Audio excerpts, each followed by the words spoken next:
on est content, il commence à faire beau. Ouais, enfin. Surtout bientôt en plus enfin potentiel déconfinement de ce qu'on entend. Ça va être. Ouais, aller faire un week-end ailleurs, Tu, c'est déjà pas mal. tu vas partir du coup un petit peu. Oui, si on nous laisse, ouais, le week-end de l'Ascension, Le- histoire de voir la mer, ce truc un peu loin quand on est à Paris. Là, pour l'instant, je vois la chambre de ma fille, mais bon, c'est festif. Bon, c'est pas la chambre de mon enfant, malheureusement c'est ma chambre, donc c'est c'est un peu plus bizarre pour moi. Je ne juge pas. Hello tout le monde, salut Rem, salut Tine, salut Edu, comment est-ce que vous allez dans le chat? Bienvenue sur ce nouveau webinar. Et comme d'habitude, on attend les 5 premières minutes pour que les gens puissent se connecter. Et après, je laisserai la parole à Laurent. Et du coup, Laurent, qu'est-ce que tu vas faire de ton week-end? Eh bien, profiter du beau temps qui nous annonce demain. Dans mon périmètre autorisé, j'ai comme tout le bois de Vincennes. Donc, essayer de profiter et peut-être même tenter un pique-nique, soyons fous. Ouh, monsieur est team pique-nique. Ouais, en fait, juste team à part pas grand, donc Donc, team pique-nique. voilà, profiter de l'extérieur et se dire on est quand même moins enfermé que l'an dernier, donc on progresse, même si on progresse pas aussi vite qu'on aimerait. Ouais, clairement. Hello Anso, donc on reçoit quand même Anso, le premier participant au premier after produit, donc merci Anso. Comment tu vas Salut Anso? Anto. Salut le Bass Days, comment tu vas? Bisous sur Apex Legends qui est d'ailleurs en bas. Salut Jess et Anso qui te fait un petit cœur. Il y Ah, a c'est plein ça. d'amour, c'est magnifique entre participants à des webinaires et des after produits. D'ailleurs, vu on commence à arriver, juste pour prévenir, vers le 7 juillet, il y aura quand même un petit live. J'essaie de pas trop en dire. En tout cas, il y aura un petit live qui va se préparer sur la chaîne Twitch qui fera plaisir à pas mal de monde. D'ailleurs, je fais un gros bisou à Jess qui est ici présente sur le chat parce que en ce moment, je pense qu'elle dort pas beaucoup. Salut Alix, comment tu vas? Et d'ailleurs, merci pour le message sur LinkedIn. Ça fait extrêmement plaisir de voir des personnes qui nous suivent et finalement avec lesquelles on peut rentrer en contact. En tout cas, du coup, cet premier trimestre, Laurent, comment il s'est passé sur cette année 2021? Plutôt bien, on est assez content de ce qu'on a réussi à shipper, malgré un contexte toujours pas évident pour faire du discovery ou pour échanger avec les clients ou les partenaires. Après, l'avantage, c'est que on était déjà rodé au travail à distance, parce qu'on est répartis entre Paris et Strasbourg. Donc, on avait quand même déjà quelques réflexes. Mais oui, on va dire que les gens s'habituent dans cette nouvelle normalité. Et nos clients étant des retailers, là, ils sont plus en mode on se prépare à la rouverture, ce qui est une perspective quand même plus sympa. Plutôt cool. Voilà. Ça va être trop cool. Et aujourd'hui, tu vas nous parler de pas mal de très bons sujets. Je pense qu'ils vont intéresser pas mal de DPM présents. Donc ça va être assez cool. J'espère qu'il y aura des questions, C'est- que je tombe pas dans un monologue professoral. Ah là là. Je vais essayer de te couper alors du coup dans le monologue. Ça marche. Du coup, n'hésitez vraiment pas à poser des questions durant toute l'intégralité du live et justement, on essaiera d'entrecouper justement la présentation avec des questions. Comme ça, Laurent y répondra du mieux qu'il peut. Et dans tous les cas, je pense que ce sera dans tous les cas très top. On laisse encore une petite minute et après, on va commencer la présentation.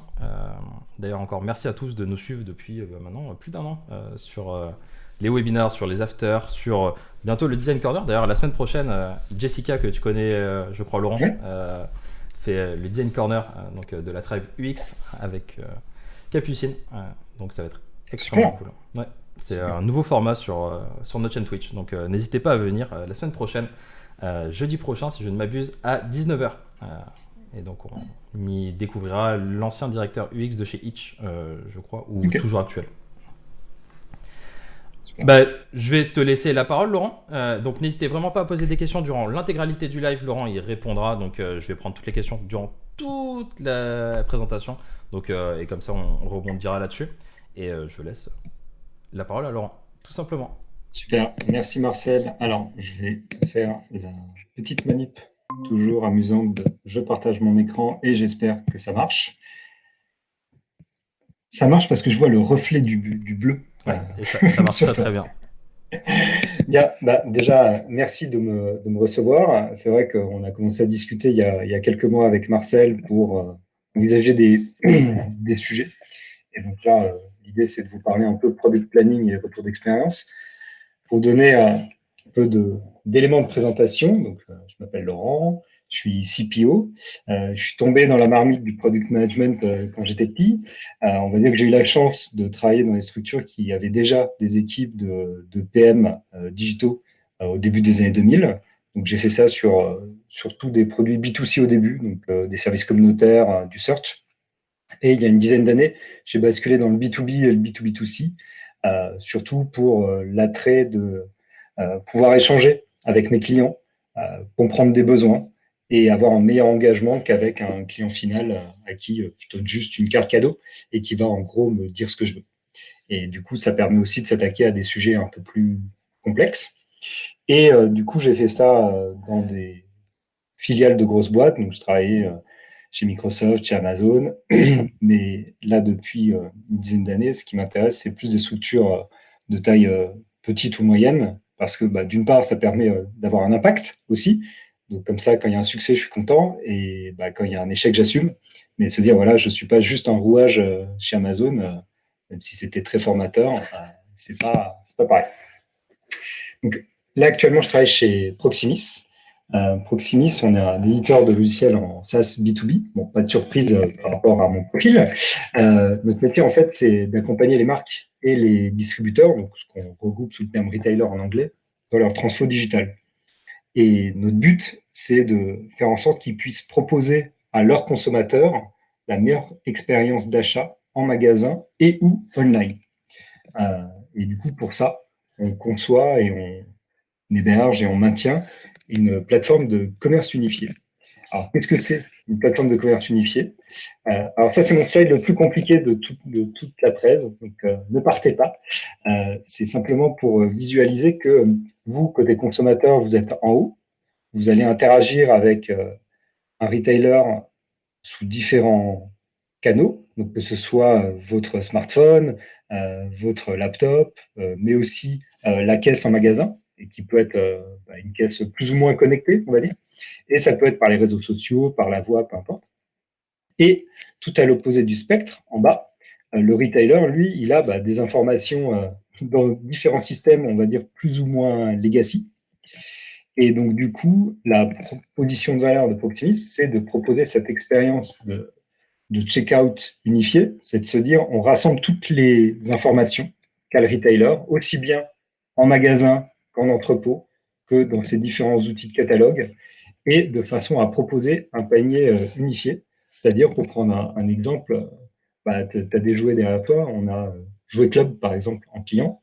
Vous pouvez aller sur le site de Jouet Club, voir un jouet qui est dispo sous 2 heures en magasin, parce que vous devez aller à l'anniversaire de votre neveu demain et vous y êtes pris un peu tard, hein, vous n'avez plus le temps de vous faire livrer et du coup vous dites super, c'est dispo sous 2 heures. Et en même temps, si vous êtes comme Marcel, vous dites ah tiens, j'en profite pour regarder un produit pour moi. Bon, il n'est pas dispo dans le magasin, mais c'est pas grave, je peux me le faire livrer la semaine prochaine. Vous allez le mettre dans le même panier et dérouler le même parcours de checkout. Et donc, du coup, vous aurez fait qu'une seule commande, vous aurez tapé qu'une fois vos numéros de carte bancaire. Et derrière, c'est la plateforme Proximis qui fait en sorte de dispatcher la commande, de faire les vérifs, que le produit est bien dispo au magasin et pour dire, ah tiens, Marcel, c'est bon, tu peux passer dans 2 heures. Voilà. Donc, c'est une proposition de valeur qui est assez riche parce que c'est comment aider les retailers à casser les silos entre les expériences de vente en magasin et les expériences de vente en ligne. Et du coup, on a certaines complexités à traiter avec des retailers de taille intermédiaire, comme le groupe Chris, la Grande Récré. Voilà. Donc, je ne vais pas m'étaler plus que ça. Si certains sont intéressés par la thématique du commerce unifié, n'hésitez pas à me pinguer sur LinkedIn ou tout autre moyen. J'imagine que Marcel me dénoncera assez facilement aussi. Exactement. Il y a besoin. N'hésitez surtout pas et vous aurez d'ailleurs les slides à la fin, je pense, sur nos réseaux sociaux. Du coup, rentrons dans notre sujet, le product planning. Alors, le product planning, on va dire de façon visuelle, c'est quelque chose comme ça. Donc, c'est vite compliqué. Vous avez tous vos outils, vos méthodes, vos formats favoris. OK. Mais avant de rentrer dans le détail, parce que là, on est plutôt dans le comment, je voulais prendre un peu de temps pour revenir sur le pourquoi. En gros, pourquoi on fait du product planning, pourquoi on s'inflige tous ces outils plus ou moins abscons et plus ou moins complexes. On se dit, ah zut, j'ai raté une config, donc du coup, mes estimations vont pas bien remonter. Donc, en gros, toutes ces méthodes qu'on utilise au quotidien, qu'est-ce que ça apporte en product planning et c'est quoi? Alors, j'ai fait un petit exercice, je suis allé lire la définition sur Wikipédia. Bon, je ne vais pas vous la lire ni vous l'afficher parce que c'est pas très intéressant, et parce qu'il y a aussi à boire et à manger vu que c'est une définition Wikipédia. Mais ce qui est intéressant et ce que j'en ai gardé, c'est que le product planning, c'est le moyen par lequel les entreprises répondent aux défis à long terme posés par leur environnement, leur écosystème. Il y a vraiment une idée de voilà, comment je gère un cycle de vie d'un produit ou d'un portefeuille produit sur la durée pour répondre aux défis que je veux relever. Et donc, que ce soit, est-ce que j'étends le produit, est-ce que je lance de nouveaux produits, est-ce que je fais des sunsets pour faire des autres produits à la place, et bon, bien sûr aussi après, comment je market et comment je distribue. Mais du coup, c'était vraiment un objectif qu'on ne doit pas perdre de vue, c'est je dois répondre à ces enjeux posés par mon écosystème et mes problématiques. Et du coup, pour ça, c'est comment je comprends les besoins et les désirs des différents types de clients que je veux adresser. Du coup, pour moi, c'est vraiment voilà, matérialiser. Matérialiser en fait cette façon d'adresser les objectifs à moyen terme en partageant une roadmap et les objectifs et les partager à toute l'entreprise. Et ça, c'est vraiment un point important pour vous qui endossez le rôle de leader produit dans une équipe. C'est vous devez en fait contribuer au pilotage de l'entreprise et en explicitant ce qui va être fait et ce qui ne va pas être fait. Parce qu'on verra plus tard, mais on va dire la partie ce qui va être fait, c'est toujours plus facile que la partie qui ne va pas être faite. Important aussi, c'est de se dire comment cette roadmap peut être complète et de dire, voilà, il n'y a pas de sujets qui sont invisibles ou qui sont gratuits. Je pense des fois à des sujets plateformes ou techniques où on se dit, ah bah tiens, non, on ne le fait pas apparaître, c'est pas grave ou c'est pas important. Alors, tout est important parce que si on consacre des ressources, c'est important. Et vis-à-vis des stakeholders, donc les différentes personnes qui ont une influence sur votre roadmap, voire un pouvoir de veto, c'est important de leur montrer que, bah, oui, les ressources, elles sont finies, il y a des sujets qu'on doit traiter, donc on ne peut pas faire d'autres choses. Et l'enjeu, c'est qu'une fois que vous avez cette roadmap complète, avec les contributions de toutes les équipes, ça vous permet normalement de gérer les problèmes avant que ça parte en design ou en code. Je ne dis pas que ça marche à tous les coups, mais c'est quand même l'objectif à garder en tête. Et donc, du coup, pour traiter ce point, comment faire et qu'est-ce qu'on fait? Moi, ma reco, l'outil que j'ai trouvé le plus efficace, c'est de faire des sessions dédiées aux produits, parce que c'est aussi une façon, de montrer que vous jouez votre rôle de coordination et d'explicitation du plan produit, pour en fait arriver à rassembler et coordonner vos stakeholders lors de sessions d'échange dédiées au sujet produit et pas uniquement être en mode question-réponse quand il y a un sujet. Ça peut être fait en comité de direction, ça peut être fait en session dédiée, ça peut être fait en physique ou à distance, et vous pouvez appeler ça comme vous voulez. Vous pouvez faire un product council, un product committee, un product whatever, un ninja machin, peu importe. Mais l'idée, c'est que vous ayez un moment d'échange privilégié dans le sens où c'est dédié au sujet produit et c'est pas vu comme annexe à d'autres discussions. On a une question justement, Laurent, de Jess qui te pose la question. Est-ce que vous partagez une version de votre roadmap aux retailers? Alors, oui, j'y reviendrai un peu plus tard, mais concrètement, oui. Et on l'a fait pas plus tard que la semaine dernière. Donc, mes deux PM et moi, on fait ça une fois par trimestre. Alors, c'est sûr, c'est un peu plus triste de faire ça à distance parce que avant le confinement, on couplait ça aussi à des innovation games du type Buy a Feature ou Speedboat pour profiter du fait que les gens sont là pour les faire interagir et réagir et surtout leur proposer de nourrir la suite. Parce que en termes de visibilité, on partage à, on va dire, 9-12 mois maximum. Okay. Parce qu'au niveau, ce serait illusoire, surtout par les temps qui courent. Mais on revient sur ce qu'on a livré le trimestre précédent et on donne de la visibilité, surtout sur le trimestre qui vient et un peu plus flou sur le semestre d'après. C'est un peu notre. En tout tout cas, je garde le nom Ninjas Council, ça doit être pas mal. Voilà, exactement. Bon, après, ça dépend de l'ambiance de la boîte. Alors, pour enchaîner, déjà, le premier point, c'est que pour discuter la roadmap avec les stakeholders, faut les identifier. Alors, ça peut pas être évident parce que vous dites oui, mais je vois bien, c'est le founder, c'est le DG, c'est le patron sales. Bah, pas forcément. En fait, un stakeholder, ça peut aussi être un responsable de compte qui est sur une région sur laquelle vous voulez vous développer dans les prochains mois. Et par conséquent, son avis sera clé parce que du coup, si vous lui donnez pas les outils qui lui permettent de conquérir ce segment de marché ou ce territoire, il, il vous mettra une forme de veto de toute façon. Et surtout, comme il représente potentiellement une application de la stratégie d'entreprise, vous devez le prendre en compte. Et donc incluez-les tous et ne sous-estimez pas l'importance des stakeholders en filiale ou en équipe à distance, parce que déjà en termes de cohésion, c'est important, et surtout, comme c'est les relais de croissance, prenez-les en compte. Un point quand même, donc je rappelle, hein, pour moi, un stakeholder, c'est vraiment quelqu'un qui a un pouvoir de veto sur la roadmap. Donc, c'est pas forcément le haut de la pyramide, quelle que soit la forme de hiérarchie. Et ces stakeholders, alors au début, ils vont vous dire, ouais, j'ai pas le temps, parce que personne n'a le temps dans les entreprises modernes. Et puis, ça fait toujours bien de dire, j'ai pas le temps, de se faire désirer. Donc, du coup, jouer sur le fait que les gens, en fait, ils aiment bien être impliqués. Euh, avec, par exemple, de leur dire, j'ai besoin de tes inputs sur la roadmap. J'ai besoin que tu m'expliques tes contraintes, ton contexte. Ça permet, au fil des échanges, d'arriver à une situation où ils sont engagés et qui vous permettra, vous, de dire, je vais présenter notre roadmap aux execs ou au board, parce que la roadmap, c'est pas la roadmap de Laurent Leca, c'est pas la roadmap de l'équipe produit, c'est la roadmap de l'entreprise. Et le plus vous arrivez à engager ça, le plus déjà, comme je le disais précédemment, vous désamorcez les problèmes en avant, et le plus vous êtes sûr que vous ratez pas un pan sur lequel vous serez obligé de revenir plus ou moins en urgence après. Donc j'insiste, tous les stakeholders. Dans ces sessions, une fois que vous avez réussi à inviter vos stakeholders, là on arrive, alors je suis conscient de mon image et c'est un choix mûrement réfléchi. Il faut arriver à un arbitrage et à des trade-offs.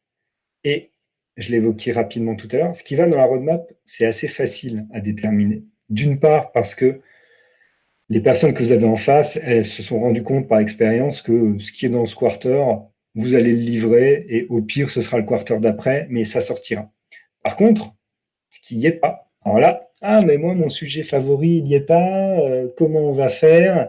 Et là, vous rentrez dans une situation assez difficile, d'autant plus que les gens en face, vous en avez certains dont leur métier, c'est la négociation. Donc, ils vont essayer de vous pousser ou de vous masser dans un sens. D'autant plus qu'en tant que product manager, on a tendance à être intéressé par tout, parce que voilà, on veut faire avancer le produit pour tous les types de clients, donc il faut savoir prendre un peu de recul. Et deux, on a un biais de suroptimisme, que ce soit produit et design et dev, et parce que justement on veut tout faire, on se dit ah ça va, c'est bon, on peut prendre un truc en plus. Ben non, en fait, dans une session dédiée au produit, il faut qu'à la fin, vous ayez, alors, idéalement, un solde neutre d'items que vous avez abordés sur la roadmap ou des thèmes d'investissement, et voire dans certains cas la capacité même d'alléger, parce que vous allez peut-être porter des messages de dire voilà les engagements qu'on a, voilà ce qu'on aimerait faire, mais par rapport aux contraintes de ressources ou par rapport au time to market qu'on s'impose, on ne peut pas tout faire. Donc vraiment négocier. Alors pour ça, vous pouvez aussi les inciter à toujours revenir à la vision générale, du type en quoi ton idée elle va dans le sens de nos objectifs, en quoi ton idée elle contribue à l'atteinte des objectifs de l'entreprise. Parce que justement, quand vous discutez avec les stakeholders individuels, il y en a toujours un qui va dire ah ben ouais, moi je maîtrise le business en Asie, donc je vais surtout représenter les clients en Asie. Moi je représente le support en Europe, donc je vais avoir un autre biais. Non, il faut représenter tout le monde et du coup voilà, il faut négocier, négocier, négocier. Et est-ce que tu aurais des techniques pour négocier justement des choses que tu as pu acquérir avec l'expérience Et Ouais, des petits tips justement peut-être pour des PM ou même des CPO, pourquoi pas. ouais, tout à fait. Bah, là-dessus, à une époque, j'étais Head of Product chez un éditeur de soft en SaaS B2B. Et on avait plusieurs filiales. On en avait en Europe et en Asie. Mhm. Et donc, au début, j'étais, moins bien rodé sur ces techniques. Et d'autre part, comme je vous le disais, on a un biais de suroptimisme. Donc, on a envie un peu de tout faire. Et j'avais pris des idées qui étaient pas assez bien formulées en termes de business case de la part d'équipes locales, notamment en Italie, qui couvrait le sud de l'Europe. Et, et donc, du coup, quand on a développé la feature, on avait quand même une mesure de l'usage, déjà de l'activation de la Ok. feature, et après de l'usage, parce qu'une fois que c'était activé, on pouvait aller voir de nos propres yeux si les clients s'en servaient, enfin comment ils s'en servaient et à Mhm. quelle fréquence. Et, et en fait, sur deux features assez rapprochées, sur deux quarters, on s'est rendu compte qu'il n'y avait quasiment pas d'activation. Ok. Et donc, du coup, je suis rentré dans un arbitrage qui était le, la filiale italienne perd le droit de vote pour les deux prochains quarters sur la base de ces chiffres par rapport à l'investissement qui a été fait. Donc là, c'était a posteriori, en fait, en m'appuyant sur l'expérience. C'est pas facile à passer comme message. Néanmoins, déjà, je pouvais pas désavantager d'autres stakeholders qui jouaient un meilleur jeu dans la définition de leur business case ou dans l'explicitation euh, des besoins clients, voire dans l'identification de clients pilotes, pour Mhm. dire, bah, tiens, Laurent, viens ou envoie une de tes PM pour faire le discovery, tu vois, il y a un vrai potentiel. Et donc, du coup, comme j'avais les chiffres, et ben, j'ai obtenu voilà, gain de cause et toutes leurs idées ont été mises en stand-by euh, pour 2 trimestres. Et il y a Rem aussi qui rebondit là-dessus. Qui dit négo et priorisation dit de pouvoir comparer les items de la roadmap. Les items sont-ils donc déjà estimés de manière macro lorsque tu fais ces trade-offs ou pas encore?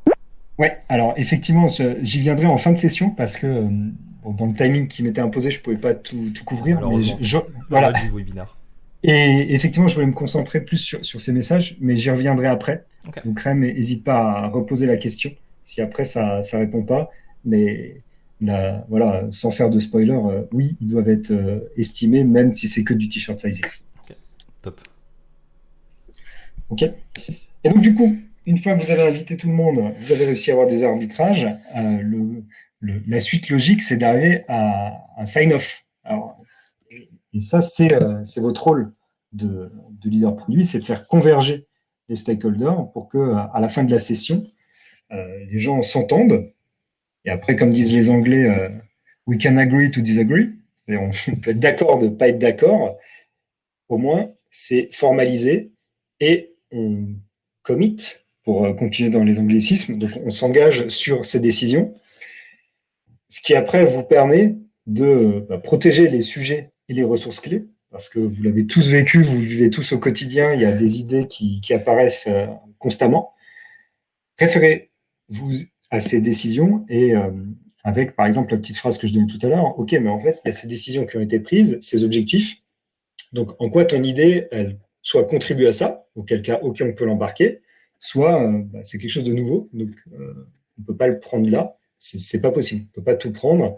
Et, et du coup, ça vous permet après aussi d'avoir une relation beaucoup plus posée, déjà avec les équipes de réalisation, donc design, dev et PO, mais aussi avec le support ou les équipes commerciales, parce que justement, vous aurez de quoi partager, et je vais y venir tout à l'heure. Et bien sûr, le fait d'avoir ce sign-off, ça permet, si tout se goupille correctement, d'amener les gens à soulever les problèmes le plus tôt possible. Parce que, on va dire, les 2, 3 premières sessions sont compliquées. Quelque chose, si vous le faites à une fréquence euh, un peu plus forte que vos gros milestones, par exemple, si vous êtes sur des trimestres, vous faites ça toutes les 6 semaines à peu près, parce que bon, tous les mois, de toute façon, vous n'aurez pas le temps de préparer, les gens n'auront pas le temps et tout le monde va devenir fou. Mais mettons toutes les 6, 7 semaines, avec la répétition, les gens, déjà, viendront vous voir spontanément pour essayer de glisser pas les enveloppes, mais au moins les idées, et surtout de soulever les problèmes le plus tôt possible, parce que ça permet de matérialiser le fait que la plupart du temps, on n'est pas dans des voitures qui peuvent changer de direction à tout moment, mais on est quand même plutôt dans des trains ou des bateaux. et il faut quand même un certain élan. Alors, une fois que c'est lancé, ça marche très bien. Par contre, on ne peut pas changer d'avis tout le temps. Et naturellement, ça marche rarement sans accroc, mais ça a le mérite de matérialiser votre capacité à concevoir, à planifier et à faire.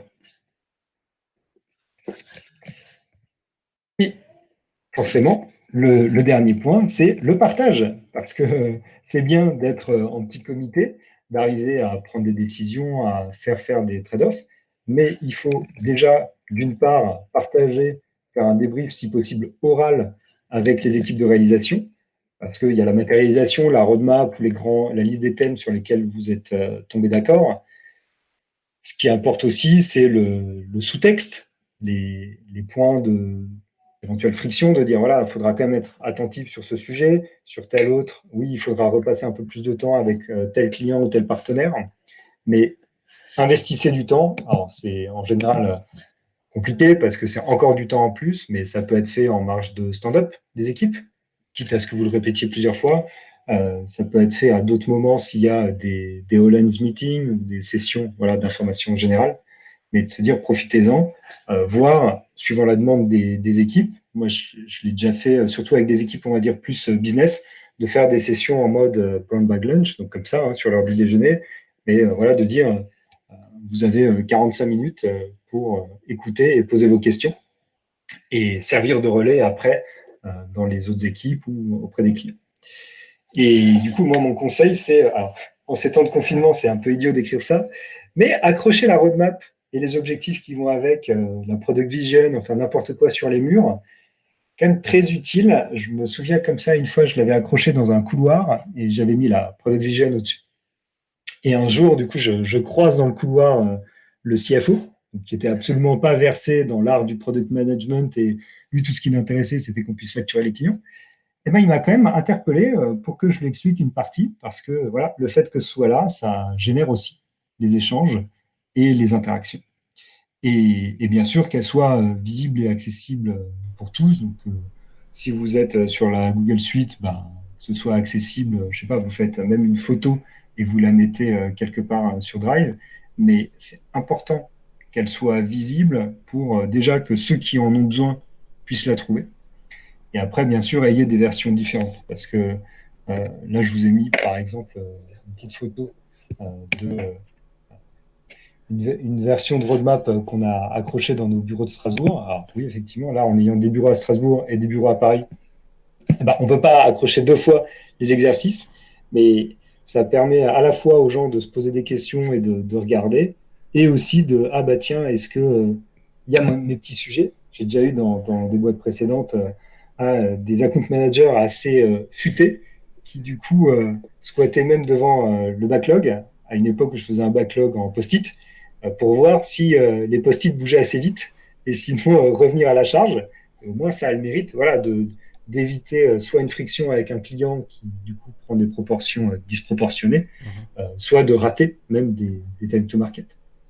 Et du coup, là actuellement, comment est-ce que tu fais avec justement tout par internet et ben, du coup, on a toujours notre version papier, mais qu'on met à jour malheureusement plus assez.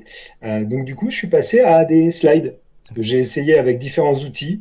Et en fait, pour des facilités de partage, je fais un slide. Voilà. Et du coup, j'ai deux versions pour compléter sur la question de Jess.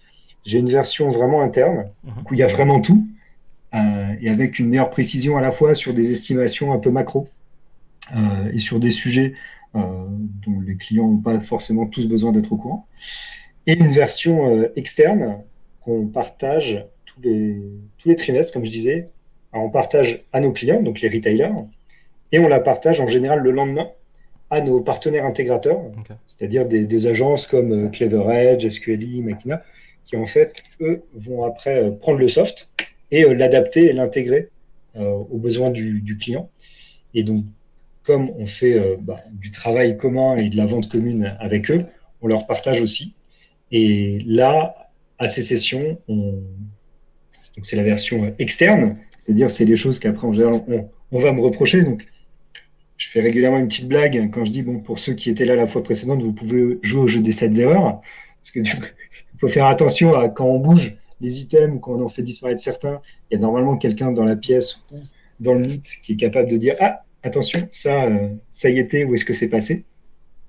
Mais voilà, il ne faut pas hésiter à être transparent. Et le corollaire, c'est du coup, mettez que des items sur lesquels soit vous êtes sûr que ça répond, soit, comme l'avait dit un speaker à une conf où j'étais il y a 2 ans, c'est rester vague. C'est-à-dire, ah bah tiens, là, c'est la version Y de cette fonctionnalité, ce qui vous permet de l'annoncer le plus tôt possible. Et après, vous précisez au fil des communications ce que vous êtes vraiment capable de mettre dedans.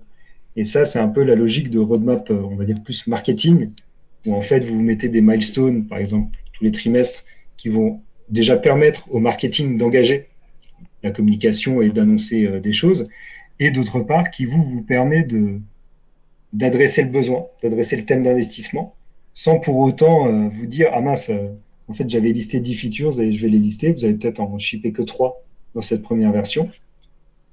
Et ça vous permet de conserver une communication régulière et fluide avec les clients, vos D'ailleurs, partenaires. ça me fait penser à. Il y a de plus en plus de sociétés de jeux vidéo qui partagent leur backlog et l'état en cours des prochaines features. Après, c'est des features pas qui vont changer complètement le jeu, mais des corrections de bugs, des petites choses comme ça, et pour donner justement cette visibilité aux joueurs et qu'ils puissent se projeter sur l'évolution et voir que ça prend du temps et donner cette visibilité-là. Oui, tout à fait. Et là, c'est aussi l'intérêt de ces sessions produits, c'est d'être clair sur les grands axes. Comme ça, après, ça permet aux équipes de faire de la communication en amont. Alors, en B2B, ça va plutôt être via une sélection de clients pilotes, par exemple, qui vont jouer le rôle de bêta-testeurs.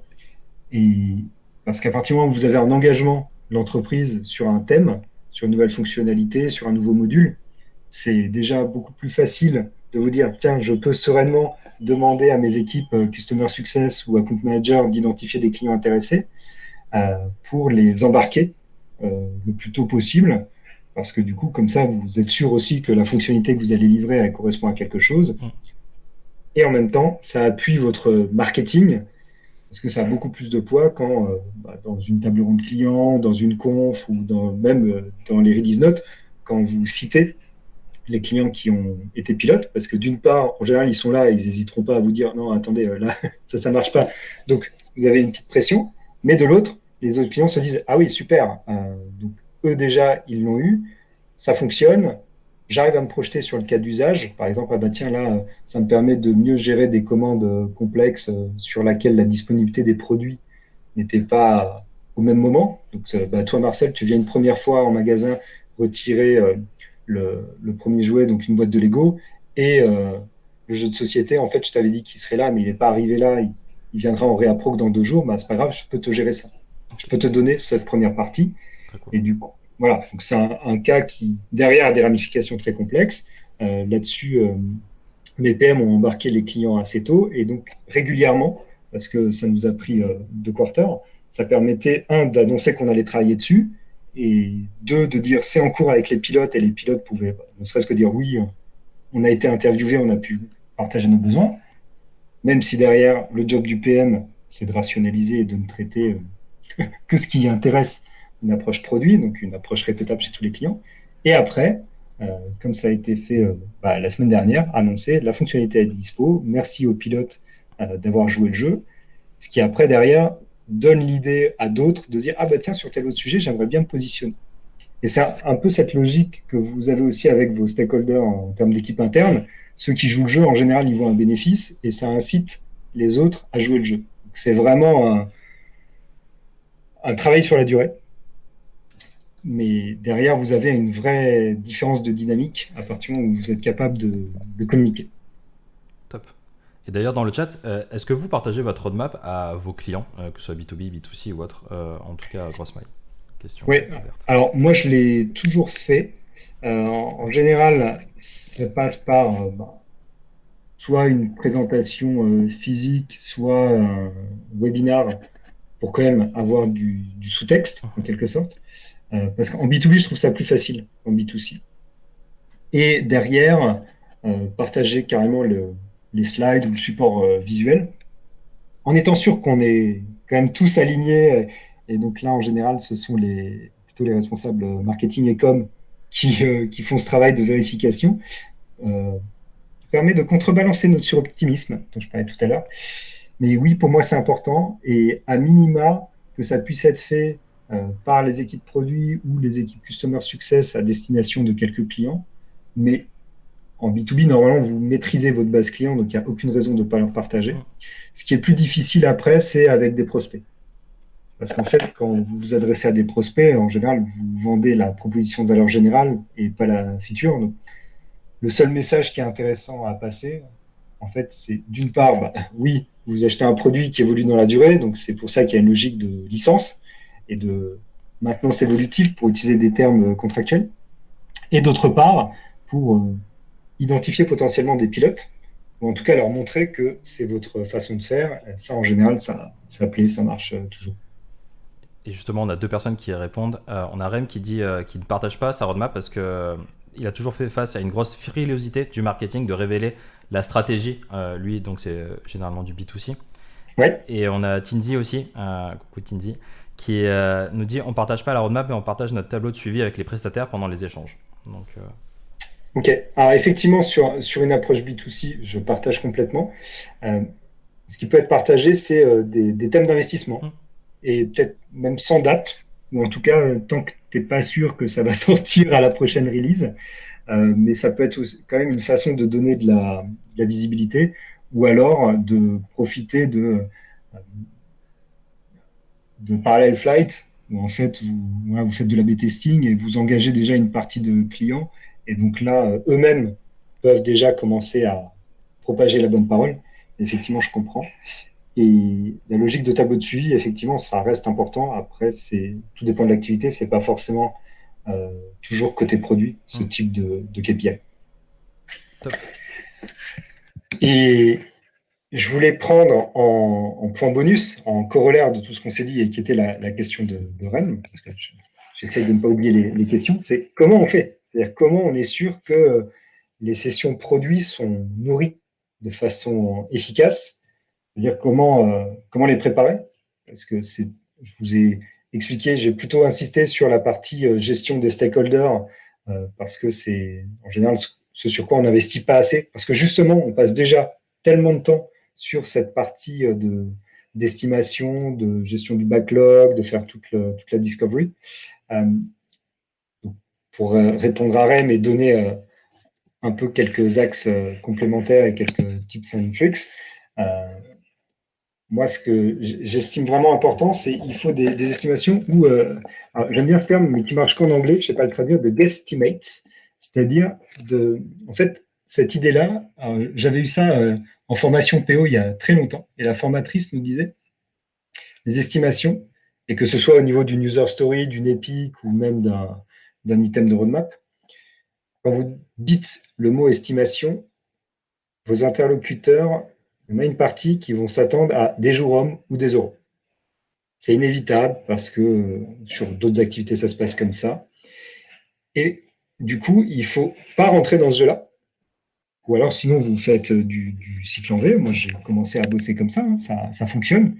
Mais ce n'est pas les mêmes vélocités. Ou en tout cas, il se passe plus de temps entre l'écran de conception et la release. Donc, si vous faites de l'agile, évitez au maximum des chiffres précis et restez sur des estimations simples. Le terme guesstimate a le mérite de dire honnêtement, on ne sait pas. Par contre, sur la base de l'expertise de l'équipe, que ce soit design, dev, ops, produit, on pense que c'est à peu près cette échelle. Pour moi, alors là, c'est le quotidien des équipes et c'est vraiment chaque équipe qui détermine, mais le t-shirt sizing, ça reste quelque chose de très pratique parce que ça permet d'évaluer des items entre eux sans rentrer dans les user story points ou des éléments qui sont déjà plus granulaires et qui nécessitent un investissement supplémentaire pour vraiment estimer. Mais il faut que vous ayez des estimations simples, que ce soit réalisé et confronté en séance. Et surtout, le point important, c'est que ça doit permettre aux stakeholders d'arbitrer. parce qu'un stakeholder, ça reste un être humain. Il ne veut pas un problème, il veut une solution. C'est important d'expliciter le problème. Venir avec une solution ou des solutions qui nécessitent des arbitrages, c'est mieux. Beaucoup plus efficace parce que ça permet d'une part d'éviter de vous faire imposer une solution et d'autre part, ça permet de montrer que vous maîtrisez votre terrain et que par contre, personne n'ayant la vision générale, c'est important que ce soit abordé dans une vision générale et de dire bah, telle problématique, une problématique dont on a discuté plus tard que ce matin avec un de mes PM, c'était, on est toujours dans le, comment dire, dans le suivi du Brexit, qui pose plein de problèmes de gestion de taxes, de documents, de génération de documents de transport. Et d'un côté, on sait qu'il faut le faire, de l'autre, c'est potentiellement tentaculaire.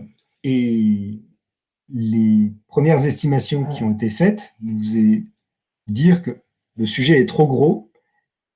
Et du coup, le PM est reparti solliciter des clients. Parce que tant que le besoin, on n'est pas sûr de bien le comprendre et une solution bien sharp, en fait, c'est pas la peine d'essayer de mettre quelque chose dans la roadmap.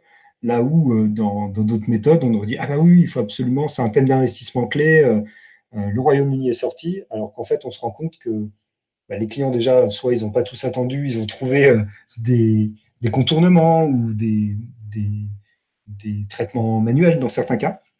Mais voilà, du coup, de se dire d'avoir ces estimations déjà à grosse maille, ça vous fait réfléchir et ça permet après de dire, bah, moi, quand je discuterai avec mes camarades du comité de direction la semaine prochaine pour les prochains sprints, de dire là, franchement, moi, je déconseille d'engager des ressources dessus parce que c'est le message que l'équipe m'a passé avec tels et tels arguments. Et du coup, bah, c'est plutôt mon collègue du Customer Success charge à lui de continuer à relancer des clients parce que tant que c'est pas matérialisé par un vrai besoin, on ne veut pas aller plus loin. Donc c'est vraiment cette logique de matérialiser bien de façon à pouvoir obtenir un arbitrage. Parce qu'en fait, vous, ce que vous voulez, c'est un arbitrage. Vous voulez pas qu'on vous dise quoi faire, vous voulez qu'on vous conforte dans votre choix ou, dans le cas inverse, qu'on vous dise il faut quand même faire ton choix B, qui est peut-être moins bien, mais parce que dans le contexte plus général, on a besoin de cette feature, même si on a rarement gagné un contrat parce qu'on avait une feature en plus ou en moins. Mais bon, mettons, ça fait partie de mon côté généreux. Ça peut être par exemple, tiens, il faut gérer les taxes un peu plus complexes parce qu'au Sri Lanka, il y a 3 taxes qui peuvent s'empiler. Ou plus généralement, si, là, en fait, pour réengager une bonne relation, regagner du goodwill avec un client, on a besoin de fixer tel et tel item. Donc, oui, ok, vous n'êtes pas satisfait parce que vous auriez aimé faire autre chose, mais on se concentre là-dessus. Et justement, on a deux petits commentaires. On a Remduf qui dit qu'il est 100% en phase avec l'approche, même si parfois c'est difficile de faire accepter ses guesstimates à une cible Oui. technique et qui souhaite tout de suite creuser. Ça, c'est Alors, excellente remarque, et c'est ce que mes PM me redisent régulièrement. Et on s'est fait un atelier physique avant le 3e confinement à Strasbourg entre PM et lead dev pour justement reclarifier le côté. Nous, côté produit, on ne peut pas passer du temps à creuser le sujet trop tôt parce que bah, sinon, ça enlève tout intérêt à la méthode. Donc, du coup, sentez-vous aussi plus libre de répondre de façon floue, même si demander voilà, un dev d'être flou, ça va le heurter. Mais justement, c'est de lui montrer la valeur, de dire, on n'attend pas que tu signes de ton sang, et c'est plus de se dire que sur un semestre ou une année, on se rattrape. Voilà, ça se compense. Et donc dans certains cas, eh ben, pas de peau, on se sera gouré, mais dans d'autres, on aura pris un peu d'avance. Et voilà, c'est plutôt ça, d'arriver à contrebalancer au fil du temps.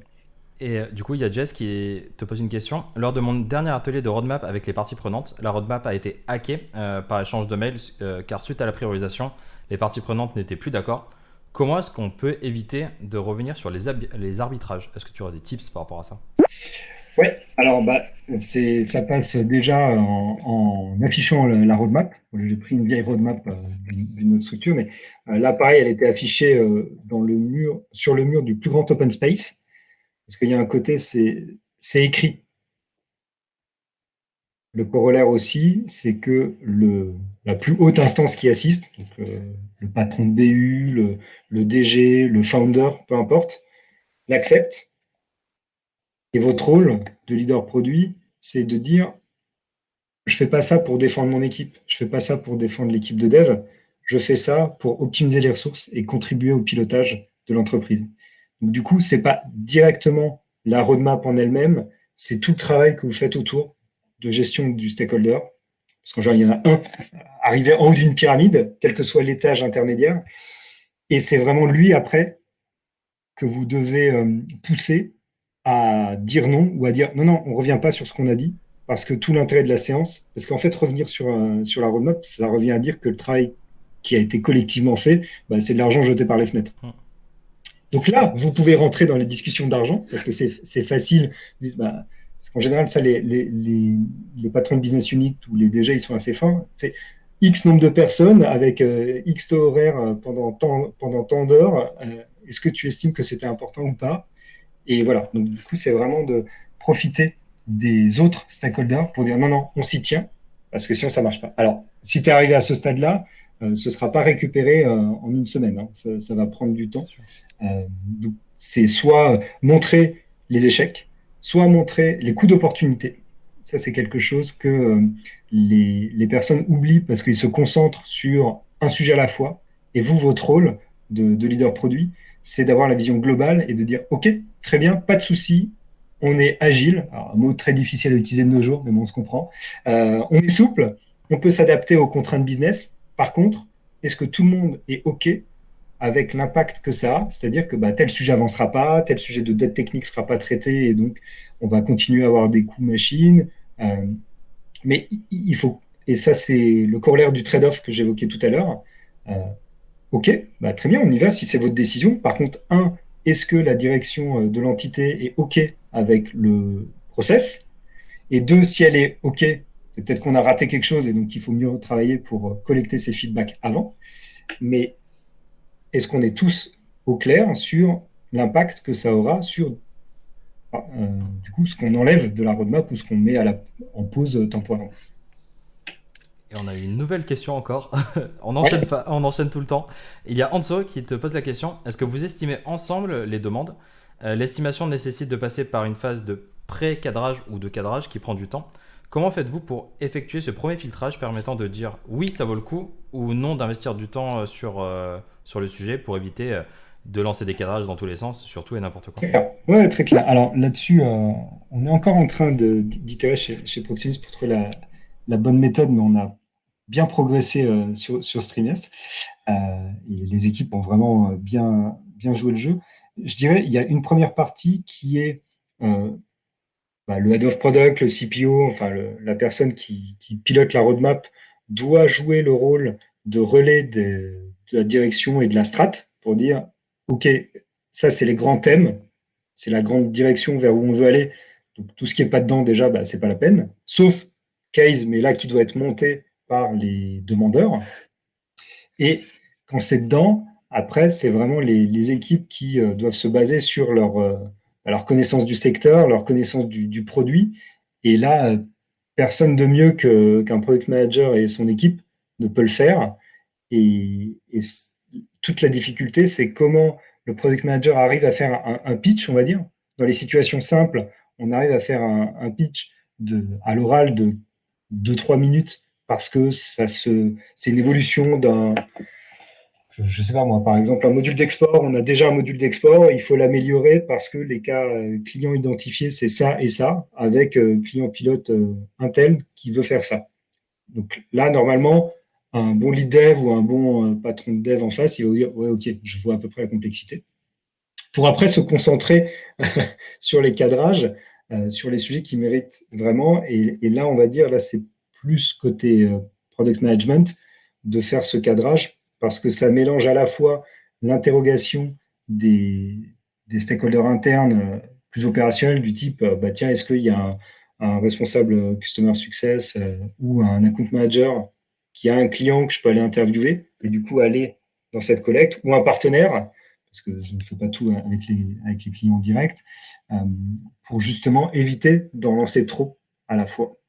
Et c'est là aussi où, pré-Covid, on avait réussi, là, l'année dernière moins, et sur 2019 et début 2020, avec l'équipe, j'avais défini des grands thèmes, enfin un thème par trimestre, et ça permettait aussi de faciliter le travail des PM en disant ça c'est mon gros sujet, donc je sais que je vais y passer du temps, et le reste, bah, je fais des cadrages plus légers où voilà, je compte sur l'expertise et l'expérience de mes collègues pour trouver une estimation.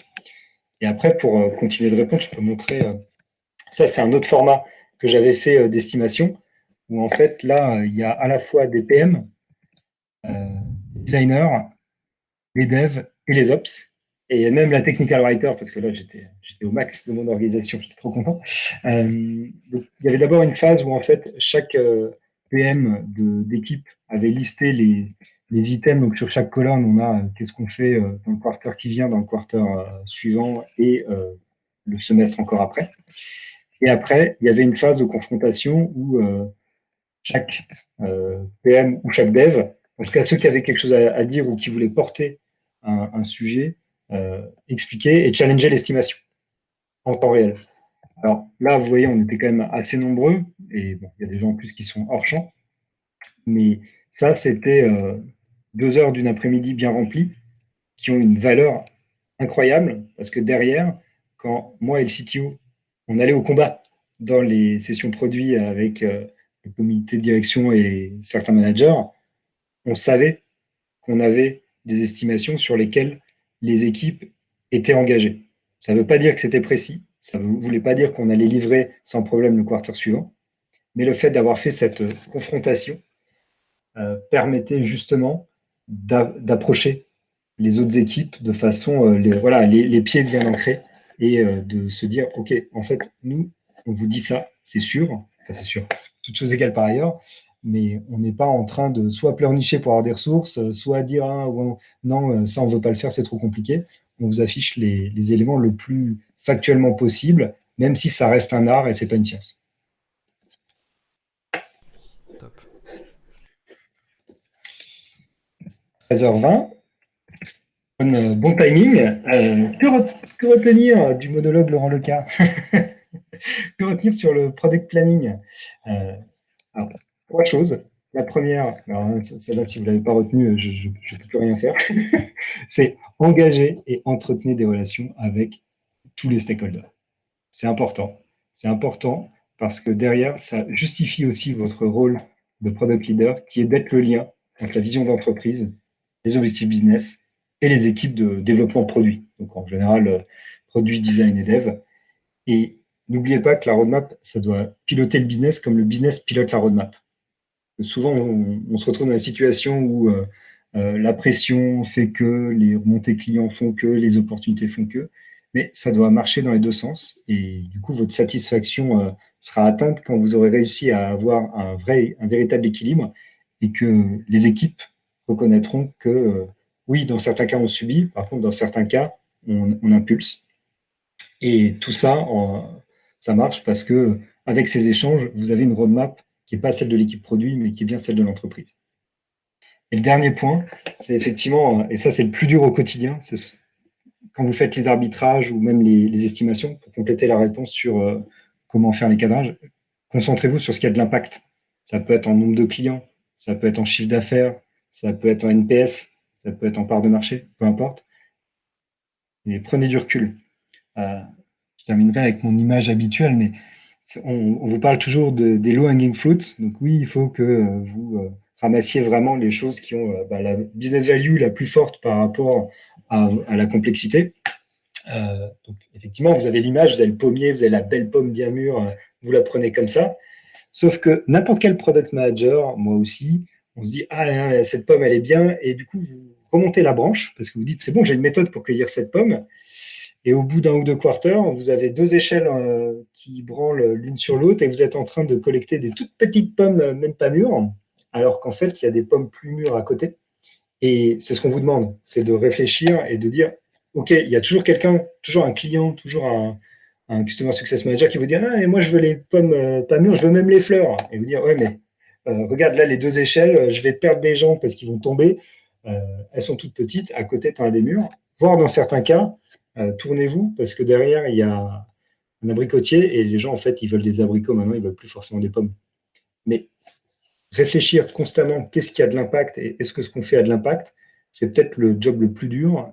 Et mon conseil, c'est vraiment de discuter avec les autres équipes, ceux qui sont client-facing, ceux qui sont tournés vers le business, pour que vous soyez en fait le voice of business de la même façon que les PM sont voice of customer pour leurs équipes.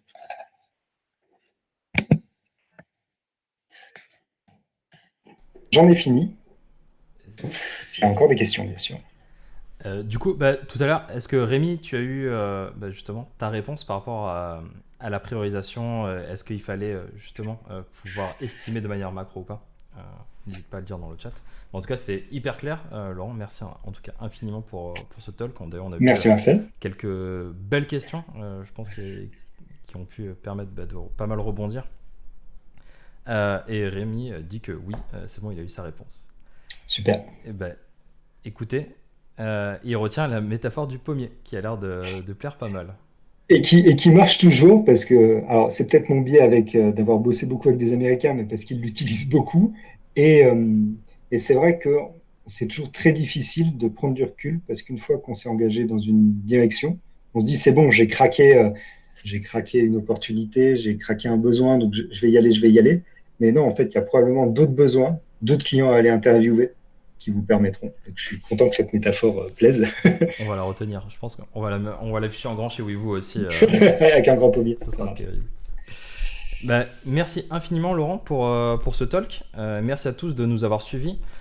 Je vous donne rendez-vous et du coup ce ne sera pas moi, ce sera justement Jessica et Capucine de chez nous qui sont de la tribe UX pour le Design Corner, donc jeudi prochain à 19h. Et on se retrouvera bientôt pour le prochain webinar, du coup, avec Tolou Lopé, qui fait partie de Rexel, qui va nous parler justement de PO versus PM. Est-ce que PO ça existe? Est-ce que PM ça existe? Qu'est-ce qui existe dans la réalité profonde française? Et on se retrouve bientôt pour tout ça. Merci infiniment à tous. Merci Laurent. Et passez une excellente Merci à journée. tous. Ciao, ciao tout le monde. Bon week-end. Bye. Bon week-end.